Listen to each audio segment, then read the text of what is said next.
Hi, everybody. Welcome to English Digest. I'm Tom. Hi, I'm Stephanie. We're continuing with our TOEIC unit for the month of April. Last time, of course, we were talking about a conversation between Jack and Sally, and then a conversation between Jack and Mary. Sally was the scammer, and Mary was the person trying to get information about scams because she works at the anti-fraud hotline. And hopefully they can catch this person who is trying to make this call. Now, today, of course, we've got an article that basically tells us all about the world of vishing. And that's the situation we introduced to you last time. Voice scamming or voice phishing, when people call you and try to get personal information or try to cheat you out of money, they're all referred to as vishing.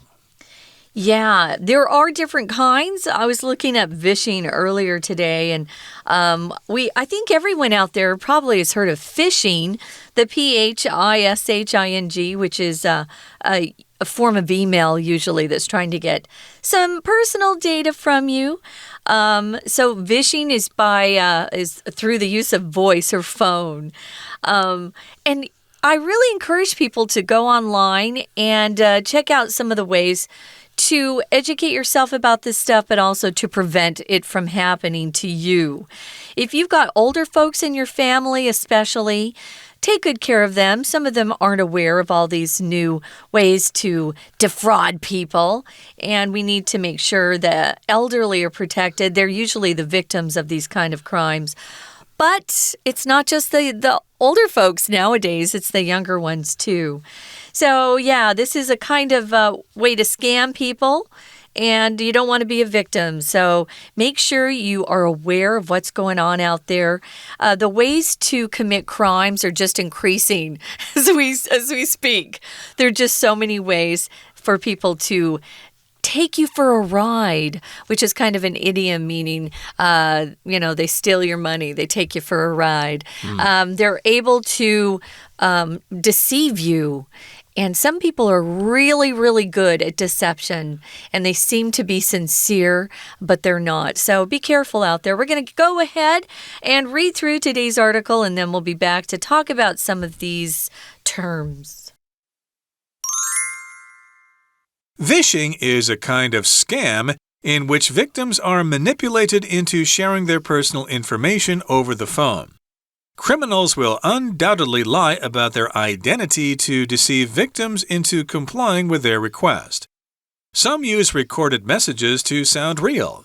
Many will tell lies and use social pressure to force people to reveal private data. They will then use this information to steal money and ruin the lives of their victims.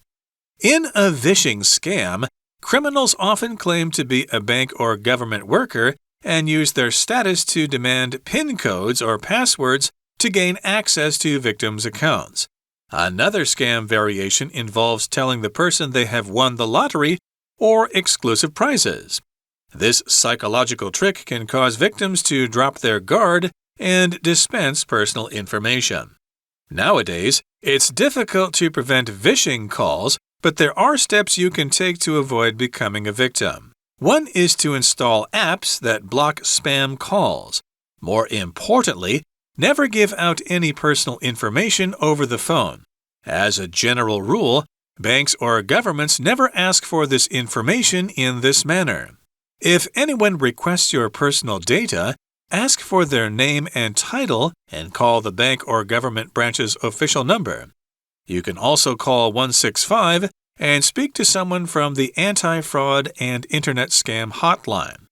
When you speak to someone there, explain the situation and verify that the request was legitimate. In most cases, it will likely be a vishing attempt.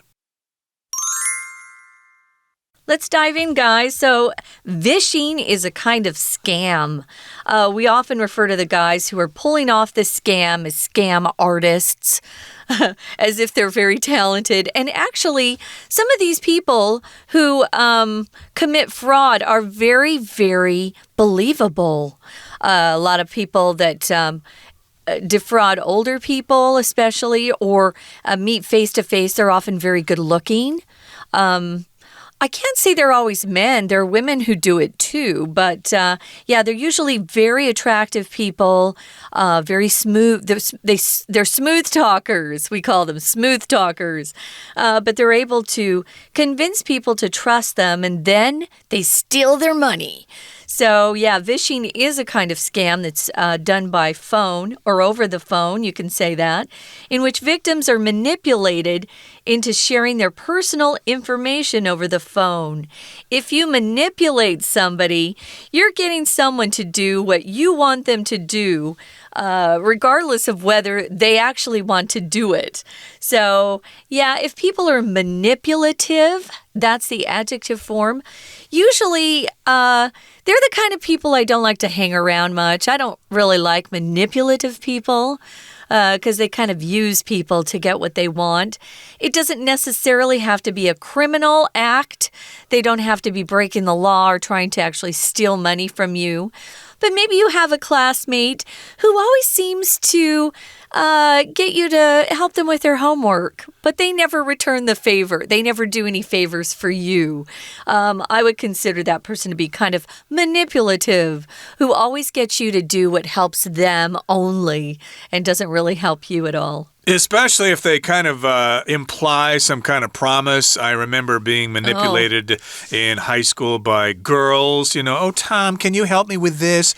And, of course, you think, oh, boy, maybe I can become her boyfriend someday. But, of course, she had no intention of doing that. She just wanted to use me or manipulate me. So here we're talking about scammers manipulating people into sharing their personal information over the phone. And criminals will undoubtedly lie about their identity to deceive victims into complying with their request.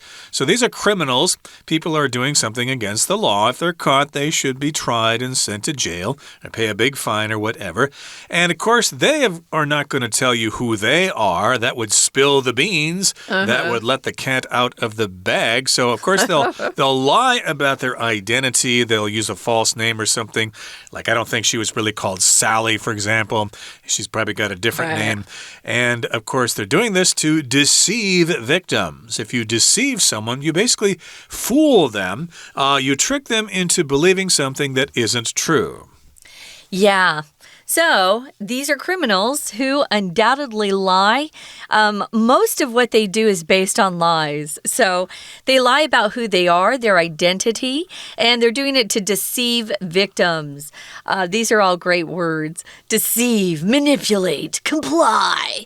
So, if you deceive someone, you fool them. You get them to believe something that is not true.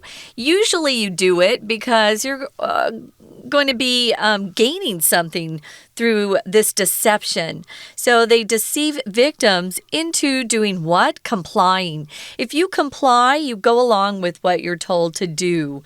We often use this word when sometimes we don't get the freedom to make our own choice. We just have to comply. So maybe you have a government telling you to do something and you don't have a choice, then you must comply.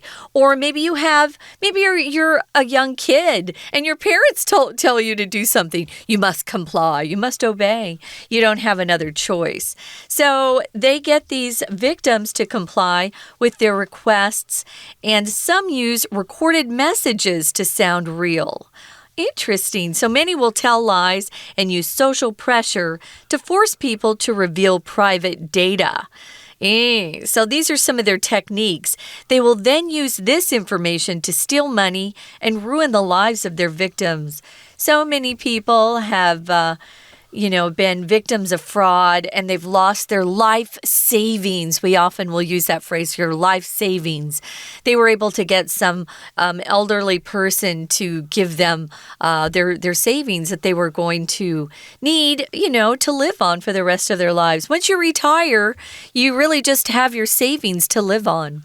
Exactly. This kind of reminds me of what we used to call the crank phone call where you call somebody up and tell them that you're, the sewage department or something, and it's kind of for fun. You try to trick people into believing what you're saying, but that's just for fun. You're not actually trying to scam people. Yeah, that's just a joke, right? It's just a joke. I think we called the funeral parlor one time and asked them if they had any special rates on mass burials, for example. They figured out it was a crank call later on. But in any case, this is actually a scam call in which they're trying to get your personal information and cheat you out of a lot of money. So you got to watch out. If you suspect something, you should hang that phone up right away. Now, here in the next paragraph, it says, in a vishing scam, criminals often claim to be a bank or government worker and use their status to demand PIN codes or passwords to gain access to victims' accounts.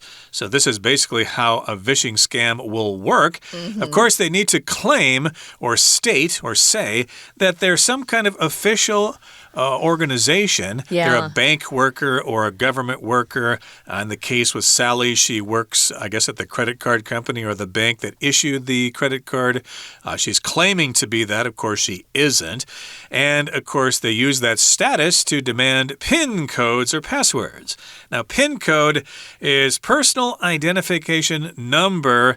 And then code here is kind of redundant, actually. Usually we say just PIN. What's your PIN? A lot of people say, what's your PIN number? But that's redundant, your personal identity number. It's kind of unnecessary. But yes, they want your PIN code. They also want your passwords. And they use this information to gain access to your account. Access means you can get to something. Sometimes, of course, if you stay at a hotel, you want to ask them if you have internet access. Do you have Wi-Fi here so I can go on the internet and check my messages and stuff like that? Yeah, access is an important thing if you're talking about the internet, for sure. Sometimes if you don't belong to the right club, you don't have access to a particular, let's say, tennis court or maybe a golf club. You don't have access unless you're a member. Or if you want to go to a superstore like Costco or Sam's Club, if you're not a member, you don't have access. So that's access, a way to get in somewhere or to use something. Now, another scam variation, kind of a little twist on this, involves telling the people or the person that you're calling they've won the lottery. Oh, this was very popular when Tom and I were growing up. They would tell them they won the lottery or they won some exclusive trip like a cruise somewhere. It was usually, again, older folks who were just sitting at home, waiting for phone calls, I guess. And if they gave him, their bank code or whatever they were looking for, or if they just paid a small fee, then they could get that particular free trip. This is very, very popular. So if you're talking about something that's exclusive, again, we were just using examples about getting access into exclusive clubs.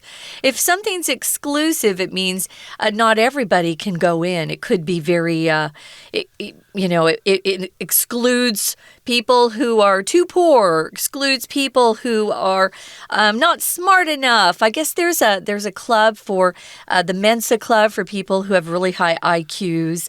So exclusive just means restricted or limited to a particular group or person based on whatever qualifications they set up. So they're telling you may have won the lottery, or in fact you did win the lottery, and we need your bank account number in order to send you the money.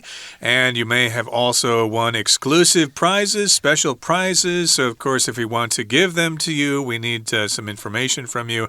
And this psychological trick can cause victims to drop their guard and dispense personal information.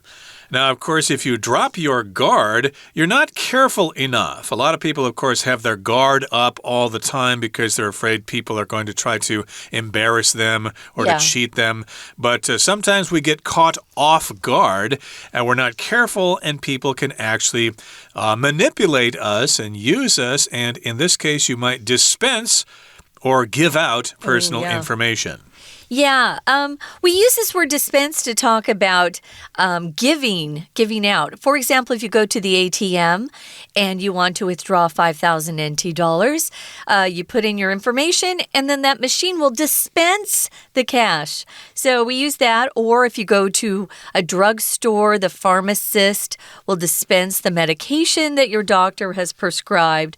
That's another way we use that. Moving on to the third paragraph.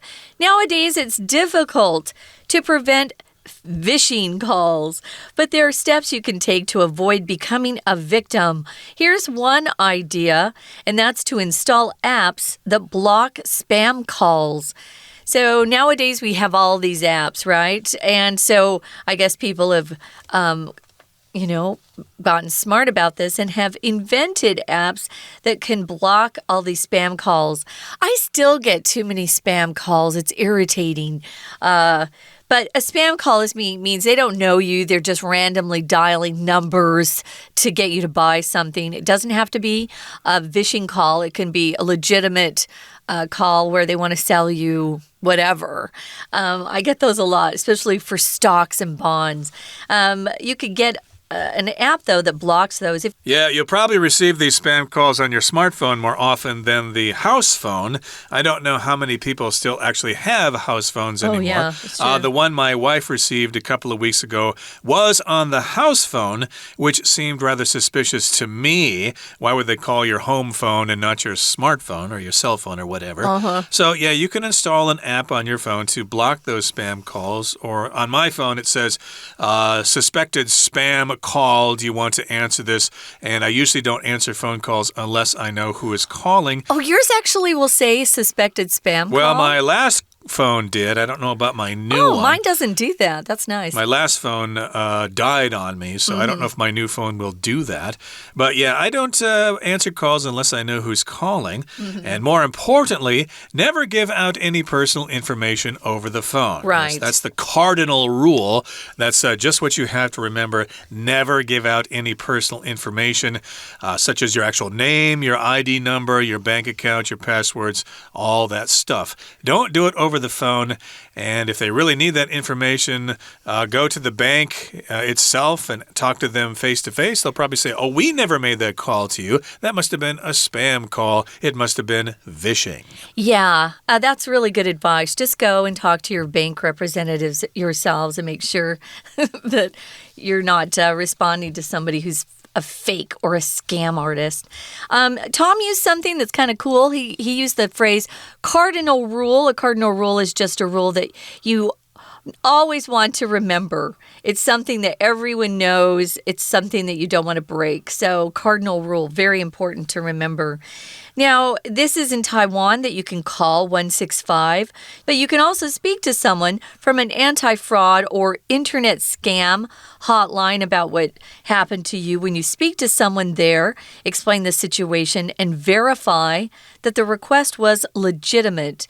I have actually gotten some phishing requests that were really quite good that I actually checked up on. Later found out that one was real. One was real, and I could go ahead and reply to that, but one wasn't. So if you're not sure, never go ahead and do it. Always verify, verify, verify.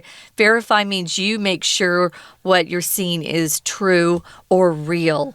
So those are some things you can do to kind of protect yourself. But again, educate the elderly in your family who aren't aware of all these new ways to defraud people.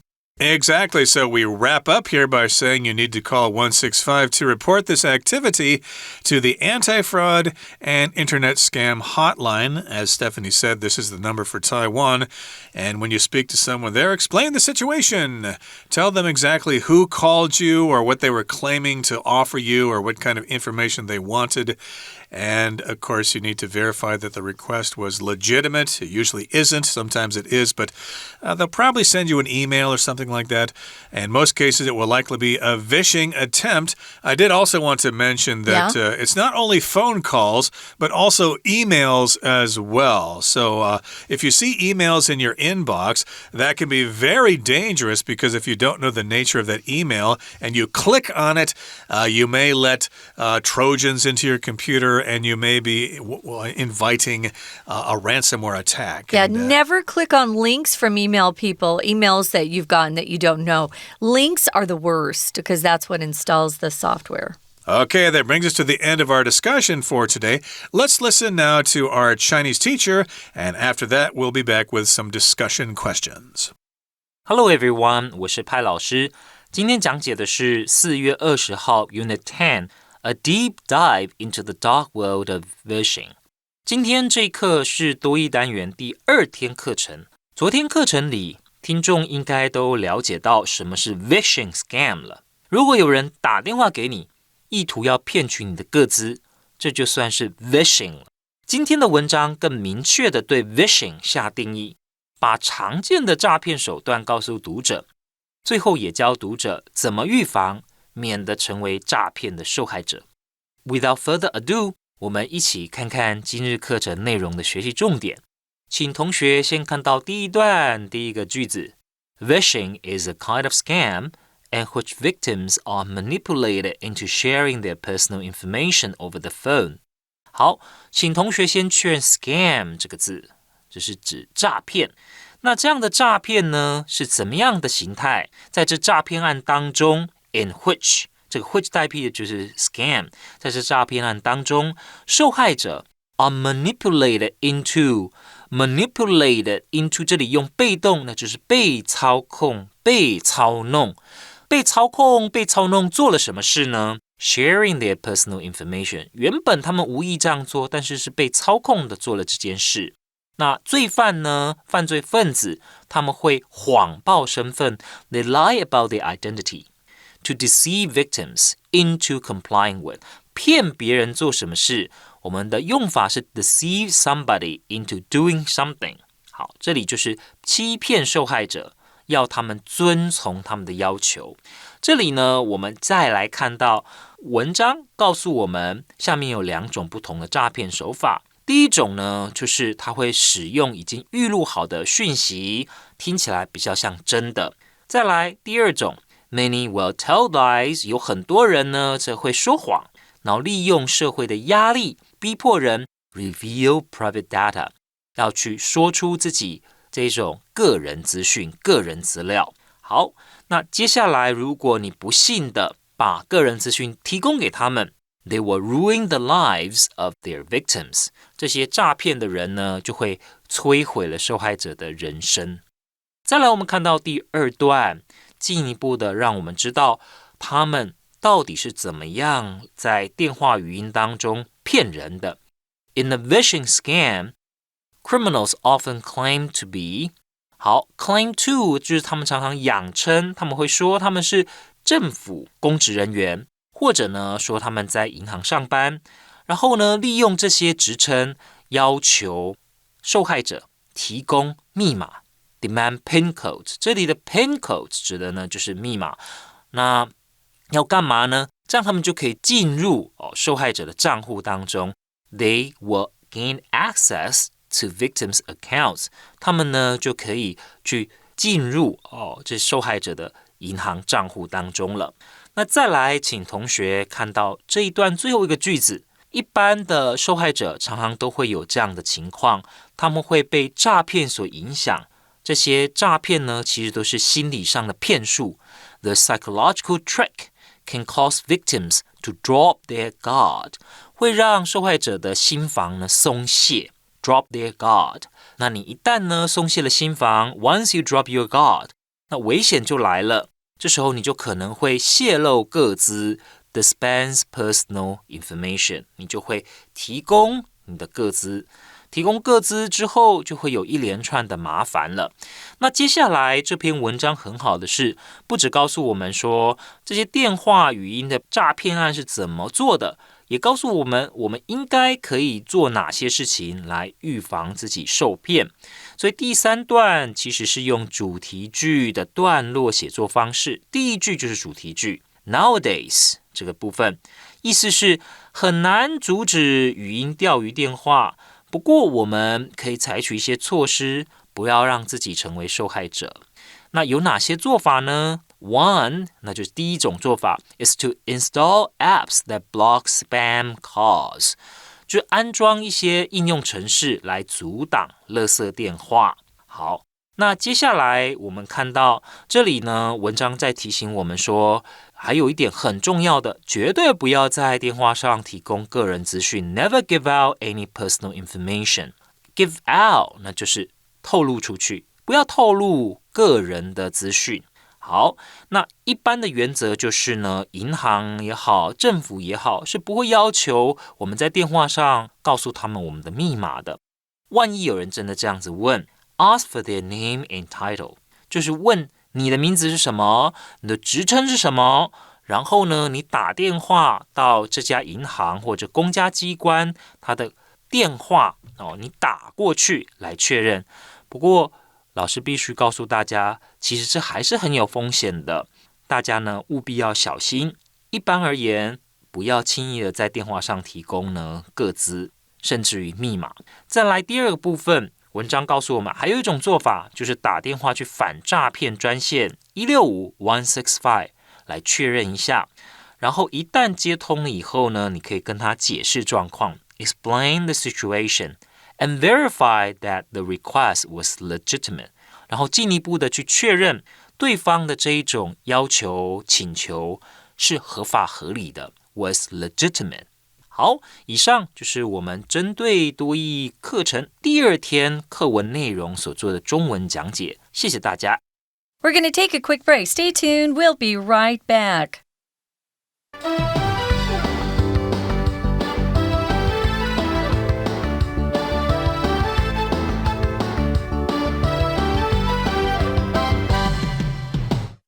Welcome back, guys. We've got 2 discussion questions to go through quickly. Tom, why do you think some people fall victim to vishing scams? Well, I would say they just don't know better. They've never had this happen to them before, and they may be overwhelmed by the person on the phone. They don't give up. They don't take no for an answer.